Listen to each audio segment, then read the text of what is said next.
ಆಚಿ chilli powder ಸಖತ್ ಖಾರ ಬಣ್ಣ ಮತ್ತು ರುಚಿ ಆಚಿ ಚಿಲ್ಲಿ ಪೌಡರ್. ಮೈಸೂರಿನಿಂದ ತಮಿಳುನಾಡಿಗೆ ತೆರಳಿದ್ದಾರೆ ರಾಹುಲ್ ಗಾಂಧಿ. ವಿಮಾನದಿಂದ ಇಳಿದ 2 ನಿಮಿಷಕ್ಕೆ ತಮಿಳುನಾಡಿನತ್ತ ರಾಹುಲ್.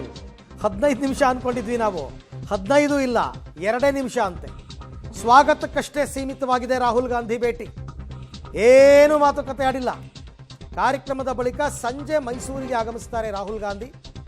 ಆ ವೇಳೆ ಆದರೂ ರಾಹುಲ್ ಜೊತೆ ಚರ್ಚೆ ಸಾಧ್ಯವಾಗುತ್ತಾ ಅನ್ನೋದು ಪ್ರಶ್ನೆ. ಸೊ ಡೆಲ್ಲಿಯಿಂದ ವಿಶೇಷ ವಿಮಾನದಲ್ಲಿ ರಾಹುಲ್ ಗಾಂಧಿ ಮೈಸೂರಿಗೆ ಬಂದಿದ್ದಾರೆ. ವಿಮಾನದಿಂದ ಇಳಿದ 2 ನಿಮಿಷಕ್ಕೆ ಹೆಲಿಕಾಪ್ಟರ್ ಹತ್ತಿದ್ದಾರೆ. ಸೊ ರಾಹುಲ್ ಗಾಂಧಿಯನ್ನು ಬರೀ ಸ್ವಾಗತ ಮಾಡಿದ್ದಷ್ಟೇ CM DCM, ಬರೀ ಸ್ವಾಗತಕ್ಕಷ್ಟೇ ಸೀಮಿತವಾಗಿದೆ. ಸೊ ಈಗ ಅವರು ತಮಿಳುನಾಡು ಕಾರ್ಯಕ್ರಮ ಮುಗಿಸ್ಕೊಂಡು ಮತ್ತೆ ಮೈಸೂರಿಗೆ ಬರ್ತಾರೆ.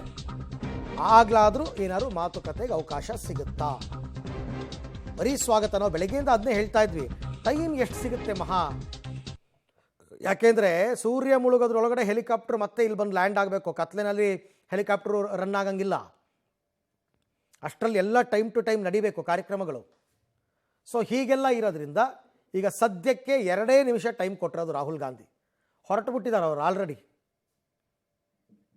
ಈ ಬಗ್ಗೆ ಮತ್ತಷ್ಟು ಮಾಹಿತಿ ನನ್ನ ಕೊಲೀಗ್ ರವೀಶ್ ಅವರಿಂದ ಪಡ್ಕೊಳ್ಳೋಣ. ರವೀಶ್, ರಾಹುಲ್ ಗಾಂಧಿ ಬಂದಿದ್ದು ಆಯಿತು, ತಮಿಳುನಾಡು ಕಡೆ ಹೊರಟಿದ್ದು ಆಯಿತು, 2 ನಿಮಿಷ.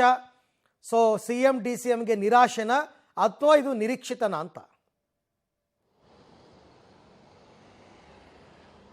ಅರವಿಂದ್, ಖಂಡಿತವಾಗಿ ಕೂಡ ಇಂಥ ಟೂರ್ ಸಂದರ್ಭದಲ್ಲಿ ಮಹತ್ವದ ಮಾತುಕತೆಯನ್ನು ಏನು ನಡೆಸೋದಕ್ಕೆ ಸಾಧ್ಯ ಆಗೋದಿಲ್ಲ. ಏನಾದರೂ ಸಣ್ಣ ಪುಟ್ಟ ವಿಚಾರಗಳಿದ್ರೆ ಅದನ್ನು ಕನ್ವೆ ಮಾಡುವಂಥ ಕೆಲಸವನ್ನು ಮಾಡ್ತಾರೆ. ಹಾಗಾಗಿ ಈ ಒಂದು ಪವರ್ ಶೇರ್ ವಿಚಾರ ಮೈಸೂರು ವಿಮಾನ ನಿಲ್ದಾಣದಲ್ಲೇ ಆಗ್ಬಿಡುತ್ತೆ ಅಂತಲೂ ಹೇಳೋದಕ್ಕೆ ಬರೋದಿಲ್ಲ. ಹಾಗಾಗಿ ಆ ಚಾನ್ಸಸ್ ಕೂಡ ಕಡಿಮೆ ಅಂತ ಅವ್ರಿಗೂ ಕೂಡ ಗೊತ್ತಿದೆ.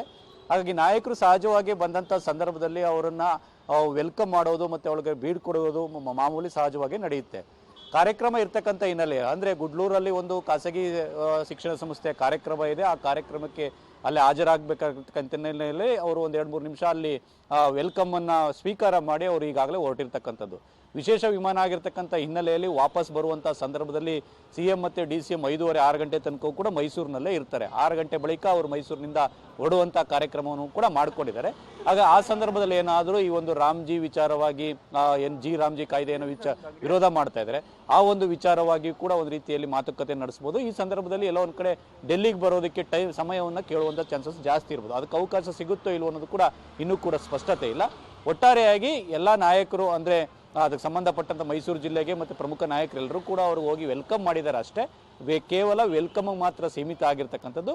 CM ಸಿದ್ದರಾಮಯ್ಯ ಅವರು ಕೂಡ ಅದನ್ನೇ ಹೇಳಿರ್ತಕ್ಕಂಥದ್ದು, ಯಾವುದೇ ಗೊಂದಲ ಇಲ್ಲ ಅಂತ ಹಳೆಯ ಒಂದು ವಿಚಾರವನ್ನೇ ಈಗ ಮತ್ತೆ ಪ್ರಸ್ತಾಪ ಮಾಡಿದ್ದಾರೆ. ಹಾಗಾಗಿ ಎಲ್ಲದಕ್ಕೂ ಕೂಡ ಎಲ್ಲ ಒಂದು ಕಡೆ ಡೆಲ್ಲಿಲೇ ತೀರ್ಮಾನ ಆಗಬೇಕಾಗತ್ತೆ. ಡೆಲ್ಲಿಯೇ ಇದಕ್ಕೆ ಮೂಲ, ಡೆಲ್ಲಿಯಲ್ಲೇ ಎಲ್ಲವೂ ಕೂಡ ಡಿಸೈಡ್ ಆಗುತ್ತೆ. ಈಗ ಕೇವಲ ಉಭಯ ಕುಶಲೋಪರಿ ಮತ್ತು ಸಮಯ ಕೇಳೋದಕ್ಕೆ ಮಾತ್ರ ಅವಕಾಶ ಸಿಕ್ಕಿದ್ರೆ ಸಿಗ್ಬೋದು ಅವ್ರಿಗೆ. ರೈಟ್, ಹಾಗೆ ಸಂಪರ್ಕದಲ್ಲಿರಿ ರವೀಶ್, ನಿಮ್ಮ ಜೊತೆ ಮತ್ತೆ ಮಾತನಾಡ್ತೀನಿ. ಒಟ್ಟಾರೆ 2 ನಿಮಿಷದ ಭೇಟಿ ಆಗಿದೆ ಅಷ್ಟೇ.